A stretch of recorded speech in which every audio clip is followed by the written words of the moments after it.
നമസ്കാരം, എല്ലാവർക്കും സ്വാഗതം. നമ്മളെ വീഡിയോയിലേക്ക്. നമുക്കിന്നൊരു ബിസ്ക്കറ്റ് ഉണ്ടാക്കണം. 2 കപ്പ് മൈദ എടുക്കുക. അതിന് വേണ്ടി മൈദ അരിച്ചെടുക്കുക. പെട്ടെന്ന് അരിക്കാൻ വേണ്ടി ഒരു കോയിനെടുത്ത് അരിപ്പയിലിട്ടാൽ പെട്ടെന്ന് അരിച്ചെടുക്കുക. കൈകൊണ്ട് ഇളക്കേണ്ട ആവശ്യമില്ല.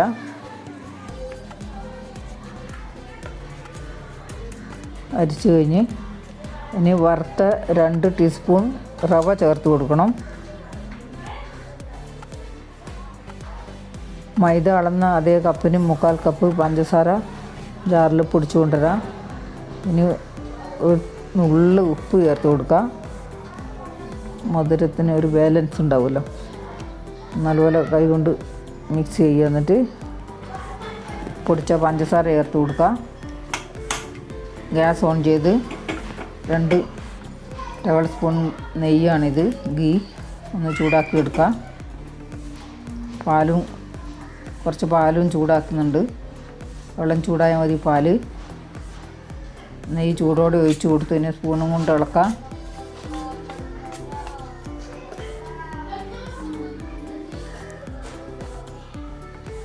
ഇനി കൈകൊണ്ട് മിക്സ് ചെയ്യുക. ഇത് ദീപാവലി സ്പെഷ്യലാണ് ഇവിടുത്തെ പൂനെയിലത്തെ. കുറച്ച് പാൽ ഒഴിച്ച് കൊടുക്കുക. ശങ്കർപാളി എന്ന് പറയും ഈ ബിസ്ക്കറ്റിന്. നാട്ടിൽ ബേക്കറിയിലെല്ലാം കിട്ടുന്നതാണ്. ഒരു സ്ക്വയർ ഡിസൈനിൽ കിട്ടും. ഇപ്പം കുറച്ച് കാലങ്ങളായിട്ട് നാട്ടിലും കാണുന്നുണ്ട്. നല്ല ടേസ്റ്റ് ആയിരിക്കും. മാവ് ഇതുപോലെ കുഴച്ചെടുക്കുക.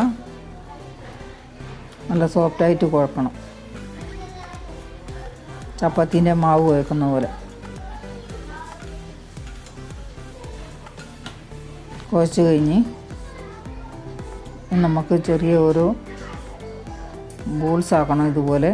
എന്നിട്ട് ഇതുപോലത്തെ സ്പൂണില്ലേ, ആ സ്പൂണിൽ വെച്ച് ഇതുപോലെ മടക്കിയെടുക്കണം. നല്ലപോലെ മടക്കിയെടുക്കണം. അല്ല പിന്നെ എണ്ണയിലിടുമ്പം ഡിസൈൻ നേർന്നു പോകും. ഇങ്ങനെ കൈകൊണ്ട് അമർത്തി വിരലും കൊണ്ട് ഇങ്ങനെ തിരിച്ചെടുത്താൽ മതി. അല്ല പിന്നെ കൈകൊണ്ട് ഇതുപോലെ ബോൾസാക്കിയാലും മതി. അല്ലെ ഒന്നിച്ചെല്ലാം ബോൾസാക്കി വെക്കാം. അങ്ങനെ പെട്ടെന്നാവും. ഇതുപോലെ തിരിച്ച് ഡിസൈനാക്കി എടുക്കാം.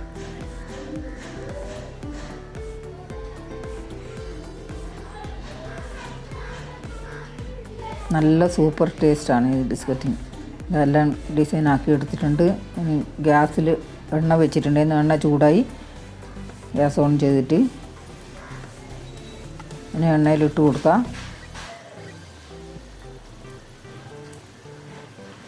എണ്ണ നല്ലപോലെ ചൂടായി കഴിഞ്ഞാൽ ഫുൾ ഫ്ലെയിമിൽ വെക്കണ്ട, ഹാഫിൽ വെച്ചാൽ മതി.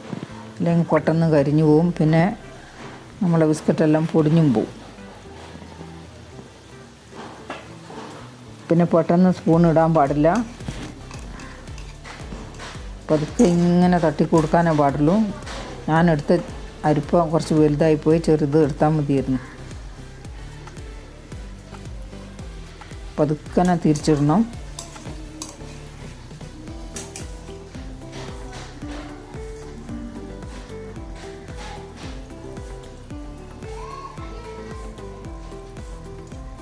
വെന്ത് കഴിഞ്ഞിട്ടുണ്ട്. കുറേശ്ശെയായി കോരി എടുക്കുക.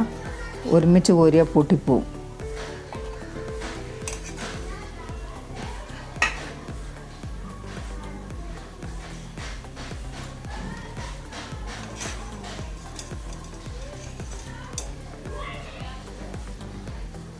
ഇനി രണ്ടാമതും എണ്ണയിലിട്ട് കൊടുക്കുക.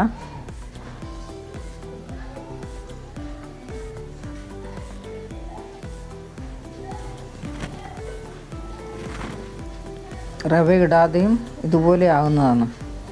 റവ ഇട്ടാൽ കുറച്ച് പ്രത്യേക ടേസ്റ്റാണ്. അതുകൊണ്ടാണ് ഞാൻ റവ ഇട്ടത്.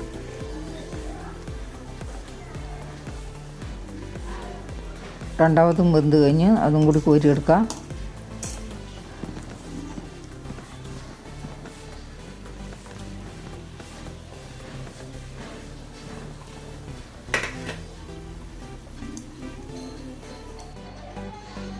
ഇത് നല്ല സൂപ്പറായി കിട്ടിയിട്ടുണ്ട്. ഉള്ളിൽ നല്ല ക്രിസ്പിയും ഉള്ളിൽ നല്ല സോഫ്റ്റ് വന്ന് ഇത് ഉണങ്ങിയിട്ടില്ല. ഉണങ്ങിക്കുമ്പോൾ നല്ല സൂപ്പറായിരിക്കും. എല്ലാവരും ഇതുപോലെ ഉണ്ടാക്കി നോക്കുക. എല്ലാവർക്കും ഇഷ്ടപ്പെട്ടു വിചാരിക്കുന്നു. ഇഷ്ടപ്പെട്ട ലൈക്ക്, ഷെയർ, കമൻറ്റ്, സബ്സ്ക്രൈബ് ചെയ്യണേ.